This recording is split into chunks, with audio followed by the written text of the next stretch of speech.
एक कोशिश और करते रहिए। कोशिश तो बढ़िया हो रही है। अब मुझे लग रहा है कि ये ज्यादा अच्छा है, थोड़ी देर बाद फिर बदल के देखना। एक बार तालियां बजा दीजिए। देखो मैं एक साइकोलॉजी आपको बता दूं, यदि आप ताली अच्छी बजाएंगे तो कभी को लगेगा माइक अच्छा हो गया है, और तालियां नहीं बजेगी तो उसे लगेगा मैं तो काम पूरा कर रहा हूं, ये माइक में ही कुछ गड़बड़ है।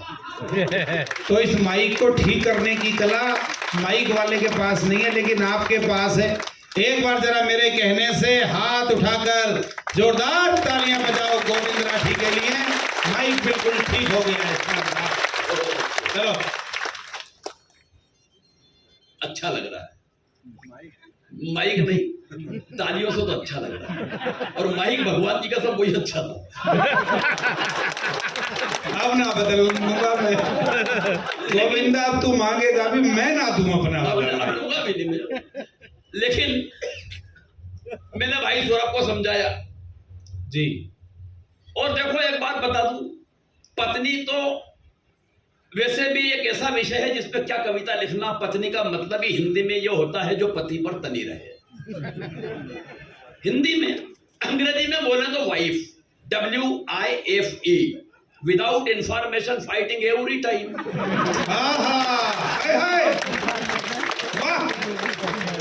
उस बेचारी पे क्या कविता लिखना यार, सही बता रहा हूं। और मैं जब एक दिन ज्यादा ही परेशान हो गया तो अपने ससुर साहब के पास पहुंचा, उनके दोनों पांव पकड़ लिए। मैंने कहा क्या आइटम थमाया है, जिंदगी परेशान करके रख दी है, दुश्वार करके रख दी है। भाई साहब मुझे कोने में ले गए और मुझसे एक पंक्ति उन्होंने बोली, लेकिन उनकी पंक्ति सुनने के बाद मैं अपना दुख दर्द तकलीफ सब भूल गया और मुझे उनसे सिंपैथी हो गई। वो मुझे कोने में ले जाके बोले बेटा मेरी सोच, मेरे पास तो इसकी भी मां है।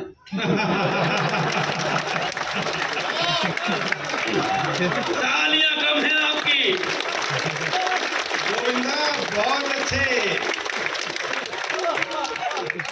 तो उस without information fighting every time पे क्या कविता लिखना बेचारी ने। और देखो ये without information fighting every time, ये शॉर्ट फॉर्म कहते हैं इसको, किसी भी बड़ी बात का। हमारे यहाँ तो शॉर्ट फॉर्म के फायदे उठाने लगे लोग। एक नेताजी ने क्या फायदा उठाया, जैसे ही उनकी गाड़ी पान की दुकान पे आके रुकी, उनकी गाड़ी से अगल बगल से 5-7 चमचे निकल के आए, चमचमाते कुर्ते पजामे में नेताजी उतरे। मुझे लगा कि ये कोई किसी पार्टी का मंत्री है। जब मुझे समझ में नहीं आया तो मैं उसकी कार के पास गया, तो कार पे लिखा हुआ था हा हु प्र ज 2। मैं ये नहीं समझ पाया कि ये कौन सा मंत्री है, लेकिन ये समझ गया कि ये जनजाति का या अनुसूचित जनजाति का है। मैंने उसके ड्राइवर के गले में हाथ डाला, एक कोने में ले गया। मैंने कहा भाई ये कौन सा मंत्री है? बोले ये कोई मंत्री नहीं है। मैंने कहा ये फिर हाहू प्र क्या है? बोले भाई साहब ये हारा हुआ प्रत्याशी है।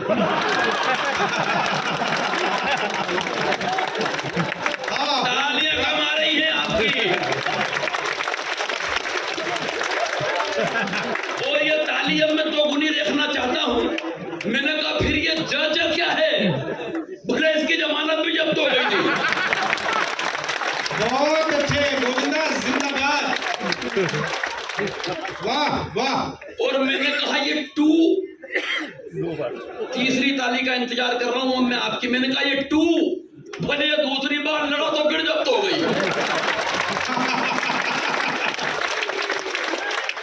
बहुत अच्छे गोविंदा, वाह। सच बता रहा हूं। तो हम तो उस प्रदेश से आते हैं साहब, बहुत अच्छा है, जहां नेता लोग भी अपना काम कर ही रहे हैं, लेकिन अब नेताओं से हम धोखा खाने के लिए बिल्कुल तैयार नहीं है, क्योंकि हमें कहीं ना कहीं से सीख मिल रही है। एक गांव का आदमी एक शहर में दुकानदार के पास पहुंचा। बोले भाई साहब कोई लेटेस्ट आइटम आई हो तो बताओ।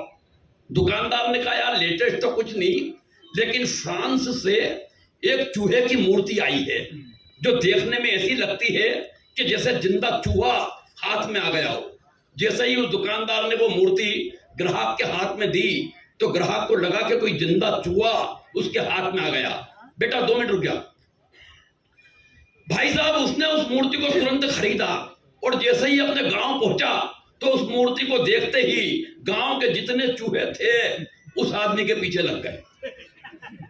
वो तेज चलने लगा, चूहे तेज चलने लगे, वो दौड़ने लगा, चूहे दौड़ने लगे, वो भागने लगा, चूहे भागने लगे। वो आदमी घबरा गया, उसकी कुछ समझ में नहीं आया। उसने वो मूर्ति उठाई और एक कुएं में फेंक दी। जितने चूहे थे पीछे पीछे कुएं में कूद गए।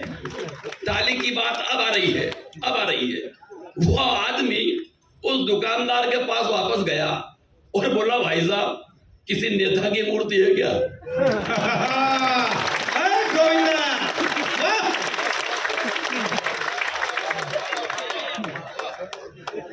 और ताजुब की बात यह है कि उस दुकानदार ने उसको नेता की मूर्ति दे दी। वो उस मूर्ति को लेके जब गांव आया तो कोई भी नेता के पीछे नहीं आया। वो उस दुकानदार के पास वापस गया, बोले भाई साहब ये कौन सा नकली आइटम थमा दिया है? चूहे की दी, सारे चूहे आए, नेता की दी, एक नेता पीछे नहीं आया। उस दुकानदार ने कहा रुक देखता हूं।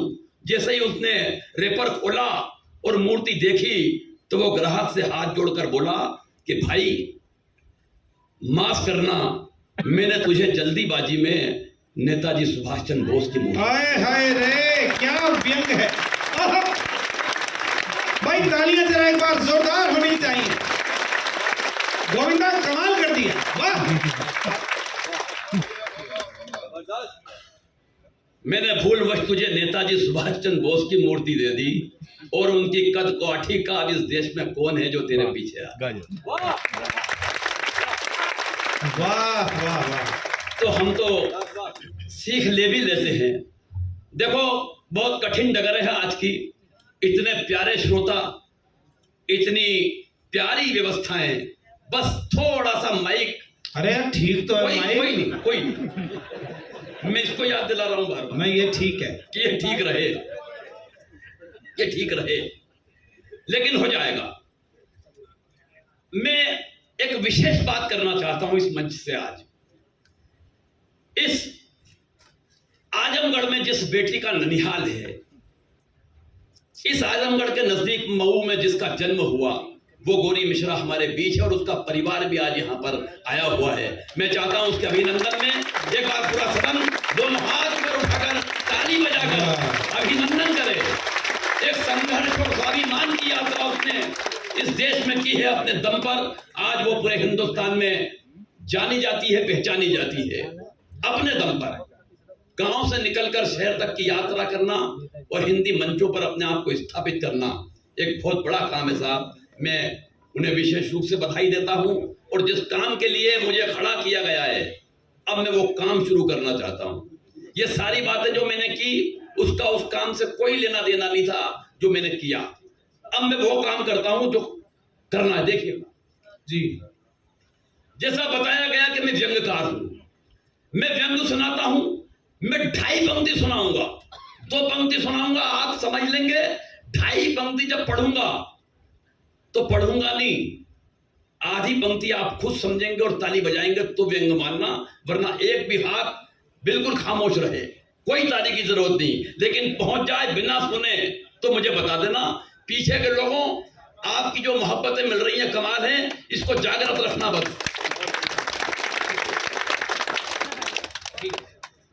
जी भाई। हिंदुस्तान में चुनाव 2 चरण में होते हैं। मैं व्यंग्य शुरू कर रहा हूं बेटा। अरे यार ये मानता नहीं, ये मेरा पूरा जो है बनाया हुआ गेम मैं बता रहा हूँ। संकट कहीं है बेटा। ये बीच में जो सर्विस कर रहे हैं मिश्र जी, कहाँ चले गए हमारे संपादक जी? मैं 4-5 बार कह चुका हूं। ये बीच में प्लीज सर्विस ना करवाएं। कवि सम्मेलन में सर्विस की परंपरा नहीं है। ये आजमगढ़ में तो सब खाते पीते लोग हैं। नहीं, बोतल बेटा एक जगह रखवा दी जाएंगी, जिसको जरूरत होगी वो वहां ले लेंगे। जो व्यवस्थापक हैं, मुझे नहीं पता कौन व्यवस्था देख रहे हैं, जो हमारे नाश्ते के पैकेट हैं गेट पर रखवा दीजिए। आते समय या जाते समय सबको वो प्रोवाइड करवा दिए जाएंगे बस।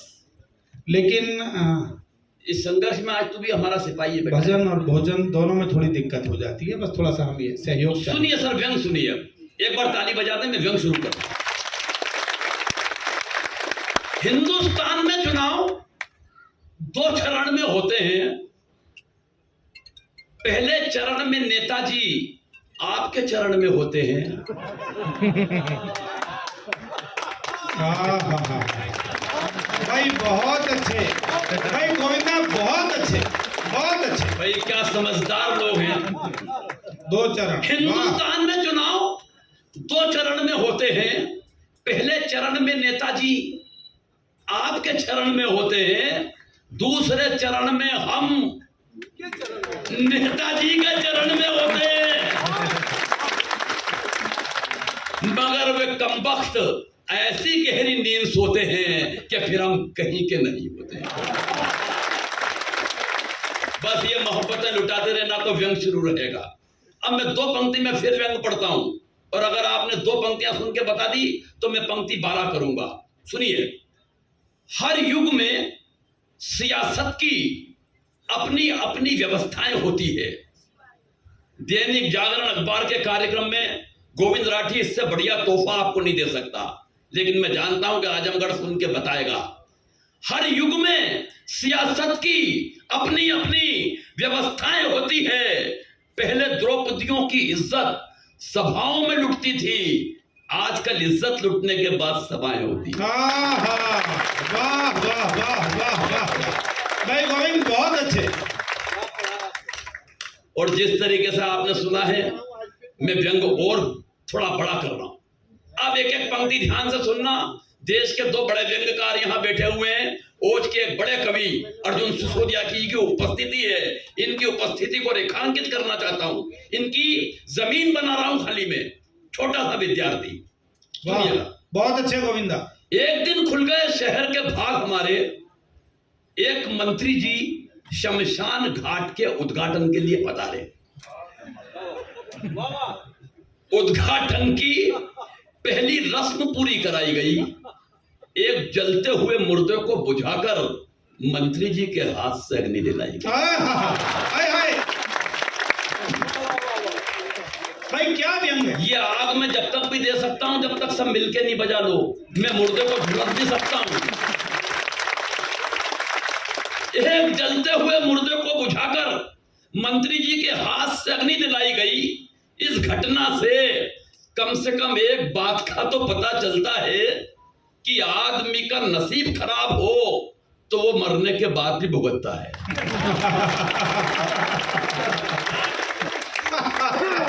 आदमी का नसीब खराब हो तो वो मरने के बाद भी भुगतता है। पंडित जी ने कहा, श्रीमान कृपया क्या इस दिशा में आके अग्नि दिखाएंगे? और अगली पंक्ति पे साहब ये नहीं कहूंगा कि ताली बजाना, लेकिन अगर समझ में आ जाए तो जितने लोग हैं इस हाल की पूरी पराकाष्ठा को जितनी आवाज ये झेल सके उतनी से गुंजवा देना। पंडित जी ने कहा, श्रीमान कृपया क्या इस दिशा में आके अग्नि दिखाएंगे? मंत्री जी भन्ना कर बोले, आग कहां और कैसे लगानी है मुझे क्या आप समझाएंगे?